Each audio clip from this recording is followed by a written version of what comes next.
Olá pessoal, tudo bem? Na aula de hoje a gente vai falar sobre as relações semânticas, né? E aí eu coloquei para vocês assim bem divididinho para ficar da forma mais tranquila e didática possível. Sinonímia, antonímia, homonímia, paronímia e depois a gente tem que falar das relações de hierarquia aqui dentro do campo semântico. Lembrando que quando a gente fala de semântica, né? Semântica é a área da língua, da linguística, que estuda o significado, né? E a interpretação que esse significado, que determinada palavra, expressão, vai receber de acordo com o contexto em que ela for inserida, né? Sendo muitas das vezes influenciada, esse significado é influenciado, né, por fatores como o tempo e o espaço. Então, falar em semântica é falar em significado, mas não é um significado, aquele significado cru de dicionário, não. A gente precisa ter sempre em mente e avaliar muito cuidadosamente o contexto em que essas palavras ou expressões foram inseridas, tá bem? Então, na aula de hoje, a gente vai começar a falar sobre essas relações semânticas, né? Essas relações do significado aqui dentro do campo semântico. Para início de conversa, a gente começa a falar da sinonímia. O que é sinonímia? Com certeza vocês já ouviram falar sobre, já estudaram em algum momento da vida de vocês, que duas palavras, dois termos, né, ou mais de dois termos, palavras e expressões, são consideradas sinônimos quando o sentido delas é parecido, né? Ou muitas das vezes vocês até aprenderam coisas do tipo, para uma palavra ser sinônima da outra, basta que o significado seja igual. E aí eu vou chamar a atenção de vocês para uma coisa muito importante. Para as palavras de fato serem consideradas, né, palavras ou expressões, serem consideradas de fato sinônimas, elas precisam ter sentidos ou significados próximos, tranquilo? São significados próximos, mas nunca completamente iguais, né? Não são assim equivalentes, são significados próximos, tranquilo? Se eu disser, por exemplo, assim, casa, lar e moradia, eu pergunto para vocês, essas palavras são sinônimas? Primeira coisa que a gente tem que responder, depende do contexto em que elas forem aplicadas. E aí vocês vão me questionar, poxa Débora, mas na maioria das vezes, quando eu paro e penso e você fala casa, lar e moradia, não tem como dizer que não são sinônimas, não é a mesma coisa? Eu vou explicar por que a gente tem que ter o cuidado com o contexto. Se eu digo assim, comprei uma nova casa, tranquilo. Agora se eu digo em contraposição, comprei um novo lar, comprei uma nova casa e comprei um novo lar. Percebam, comprei uma nova casa soa muito mais aceitável do que comprei um novo lar. Porque a palavra lar, por si só, ela traz uma significação muito mais de lembranças, de vivências, né? De experiências que você teve naquele local, naquele contexto. Então é muito mais adequado você usar a palavra casa, né? Comprei uma nova casa, do que comprei um novo lar. Então, nesse caso, eu não posso dizer que essas palavras são sinônimas, casa e lar, porque tem uma diferença de sentido aí dentro desse contexto. Então, percebam, eu não posso analisar puramente as palavras e já dizer de cara que elas são sinônimas ou não. A gente precisa sempre ficar atentos ao contexto em que elas foram inseridas, tá? Se eu digo, por exemplo, comprei um novo carro, comprei um automóvel, aí já não soa tão estranho. Essas palavras nesse contexto, elas já podem ser consideradas como sinônimas, né? Que são sentidos próximos, não equivalentes, tá? Então, comprei um novo carro, comprei um novo automóvel, tranquilo. Ou assim como tem, né? Longe, distante, a casa da minha prima é muito longe da minha, a casa dela é muito distante da minha. São sentidos que nesse contexto são próximos, então beleza, ocorre sinonímia. A mesma coisa, aquele cara é belo, aquele cara é bonito, né? Então também tem proximidade. Então pensou em sinonímia é pensar em proximidade de significado e não esquecer de avaliar o contexto em que essas palavras ou expressões então estão inseridas para a gente saber se de fato essa relação está de acordo mesmo, está devidamente preenchida. Não é uma simples decoreba, a gente tem que avaliar o contexto, principalmente porque quando a gente fala, né, de bancas como o Enem e o ERJ, não é, como eu já falei para vocês acho que no início, não é aquela coisa da gramatiquinha do decoreba, né? A gente precisa avaliar esses contextos que estão dentro da gramática, sim, mas de uma forma muito mais reflexiva e interpretativa, porque é de fato dessa forma que esses assuntos vão ser cobrados por essas bancas, tranquilo? Beleza, se sinonímia eu tenho a aproximação dos significados, na antonímia eu vou ter a oposição dos significados. E pessoal, só relembrando aqui um detalhe importante que eu acabei esquecendo sobre sinonímia, é o seguinte, a relação de sinonímia ela tem extrema importância dentro do seu texto, tá? Não só assim por questão de interpretação, né, para você depreender se uma palavra ali naquele contexto é realmente próxima à outra, né, tá fazendo referência à mesma coisa, mas mais do que isso, na construção do seu próprio texto, na sua redação, os sinônimos são de extrema utilidade, né, para evitar repetição de palavras, para que você possa inovar e implementar muito mais, né, o seu vocabulário. Então, o uso de sinônimos é de extrema importância, não só para você interpretar um texto, como para escrever o seu próprio e poder evitar aí a repetição de palavras, né? Às vezes você vê, pô, tô escrevendo aqui toda hora a mesma palavra. Primeira coisa que você pensa, deixa eu ver um sinônimo aqui dela para poder o texto ficar mais bem estruturado e bem menos repetitivo. Tranquilo? Beleza, agora sim. Antonímia. Antonímia, eu tô falando de oposição de significados, né? De palavras que se opõem, né? Se aqui eu tenho proximidade de significado, na antonímia eu vou ter oposição de significado. Então, qual que é a questão? É o mal e bem, né? Mal com L e bem, oposição. Mal com U e bom. Feio e bonito. Ausência e presença, claro e escuro, né, gordo e magro, feio e bonito. A relação de antonímia é mais fácil, né, é uma relação mais perceptível. Não vou dizer para vocês que a gente não tenha que avaliar o contexto. Em todas elas, a gente sempre tem que avaliar o contexto em que essas palavras foram inseridas. Quanto a isso, não tenham dúvidas. Mas é uma relação um pouco mais fácil da gente perceber, porque é a oposição, né? Acho que a oposição ela é sempre mais gritante do que a aproximação assim, de significado. A aproximação, quando você lê ela cruamente, ela pode gerar dúvidas, porque você vai olhar, igual o exemplo, né, de casa, lar e moradia, e falar, mas é óbvio que são sempre sinônimos.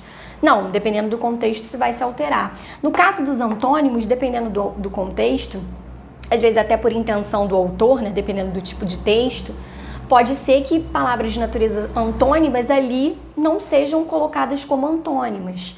Mas, assim, é uma percepção mais fácil de você ter, né? Porque a oposição, ela grita muito mais aqui do que a proximidade. Tranquilo? Então, pensou em antônimos, antonímia, relação de oposição de significado. Não tem mistério, tá? Continuando, homonímia. O que seria a homonímia? Homonímia, né, os homônimos são aquelas palavras que podem ter, no caso, né, a mesma pronúncia, né, e ou a mesma grafia, mas que apresentam aí significados distintos dentro do contexto, aí, dependendo do contexto em que elas forem inseridas. Tranquilo? Então, pensou em homonímia. Palavras que vão apresentar ou a mesma pronúncia, ou a mesma grafia, ou as duas coisas juntas, que a gente já vai ver, mas com significados diferentes, no contexto ali em que elas forem inseridas. Então, exemplos clássicos de homônimos, né? O ascender e o ascender, né? O ascender com C e o outro com SC. O acender com C é quando você diz, acende essa vela, né? Acende alguma coisa, dá luminosidade a alguma coisa. Quando eu digo ascender com SC, eu já tô falando o quê? Fulano ascendeu socialmente, né? Ascensão social, cresceu de alguma forma, né? Elevação. o sentido é outro. São homônimos? São. Nesse caso, a pronúncia é similar, né? A pronúncia é a mesma, a grafia é que é diferente. Tranquilo? E o significado também. A mesma coisa de acento com C e acento com 2 S's. Nesse caso eu tenho mesma pronúncia, grafia diferente, significado diferente.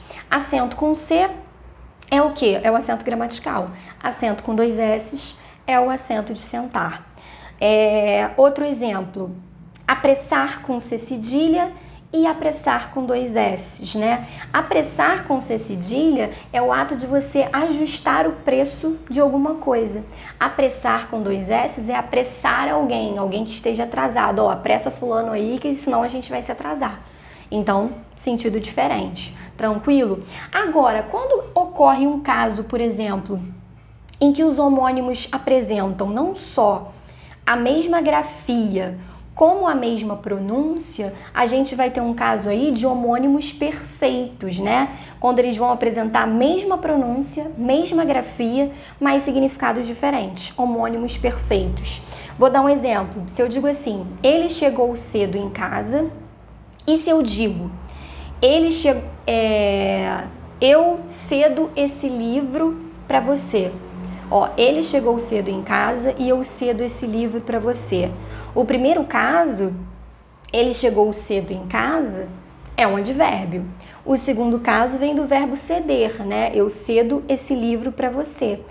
Percebam, significados diferentes, classes gramaticais diferentes, mas grafia e pronúncias iguais. Então, homônimos perfeitos, tá? Outro exemplo de homônimos perfeitos, se eu digo assim, coloque o vaso naquele canto. Beleza? Esse canto aí é o quê? Substantivo.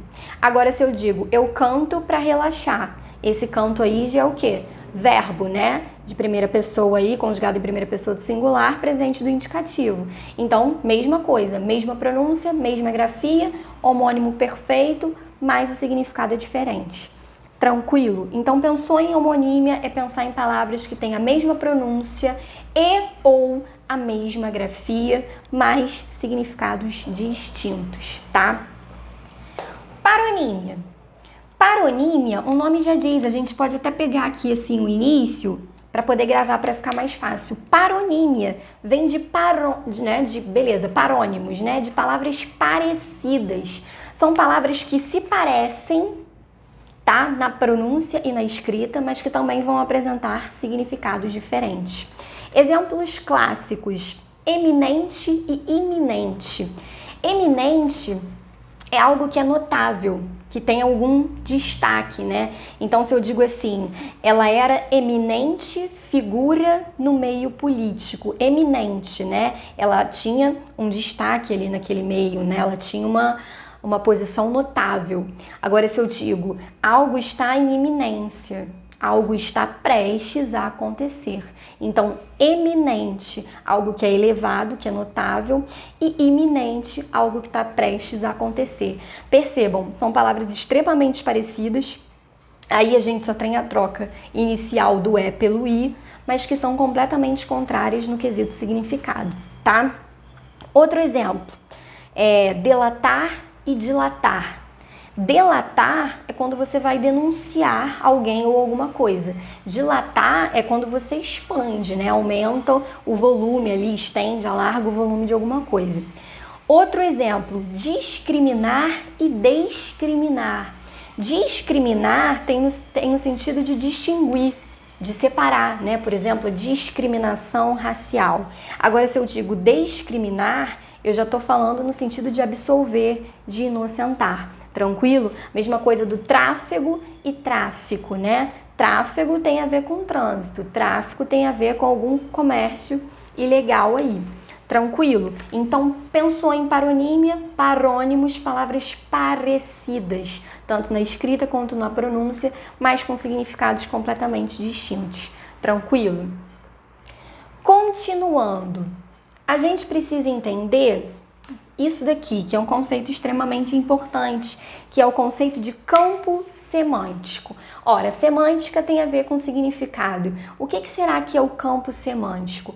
O campo semântico, botando para a definição mais coloquial assim possível, seria eu juntar as palavras, né, reunir as palavras de acordo com a familiaridade que elas têm umas com as outras.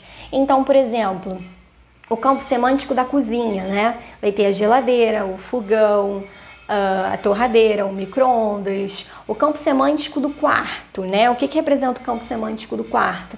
Eu vou ter a cama, eu vou ter a cabeceira, eu vou ter o armário, eu posso ter prateleira. Então, assim, o campo semântico, ele é o todo, né? É um grupo grande em que eu posso unir as minhas palavras de acordo com o grau de familiaridade que elas estabelecem umas com as outras dentro ali daquele contexto. Tranquilo? Então, pensar em campo semântico é unir as palavras de acordo com a familiaridade. O campo semântico é como se fosse a família ali das palavras. Tranquilo? A partir disso, surgem dois conceitos que a gente chama de relações de hierarquia dentro da semântica, que é a hiperonímia e a hiponímia. O que é hiperonímia, né? Se a gente pensa no prefixo hiper, é muito mais amplo, né? Hipo é mínimo, mais reduzido. Então, hiperonímia é o sentido mais amplo, né? O significado mais geral, mais abrangente. Hiponímia é o significado mais reduzido, mais específico. Então, por exemplo, se eu digo assim, animal é hiperônimo de peixe, certo? Mas em contraposição, eu posso dizer que peixe é hiperônimo de sardinha. Cozinha é hiperônimo de geladeira e de fogão. Tranquilo? Então, hiper é o campo semântico, é o sentido mais abrangente. Hiponímia é cada um dos elementos que estão dentro desse campo semântico, consequentemente da hiperonímia. Então, hiponímia, peixe e ave são hipônimos de animal. Fogão e geladeira são hipônimos de cozinha. Azul, vermelho, preto, branco são hipônimos de cor. Tranquilo? Então, pensar em hiperonímia, hiper é o significado mais abrangente, né? Que engloba mais coisa. Hiponímia é o significado mais específico, mais reduzido. Tranquilo? Então, pessoal, por hoje é só.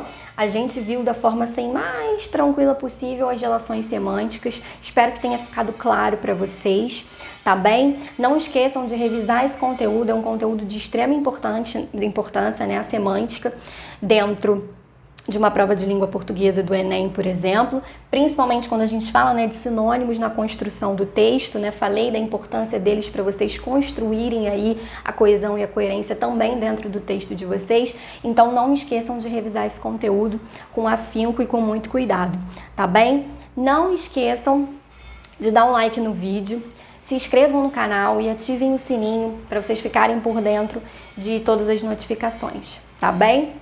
Beijo, é isso aí, a gente se vê.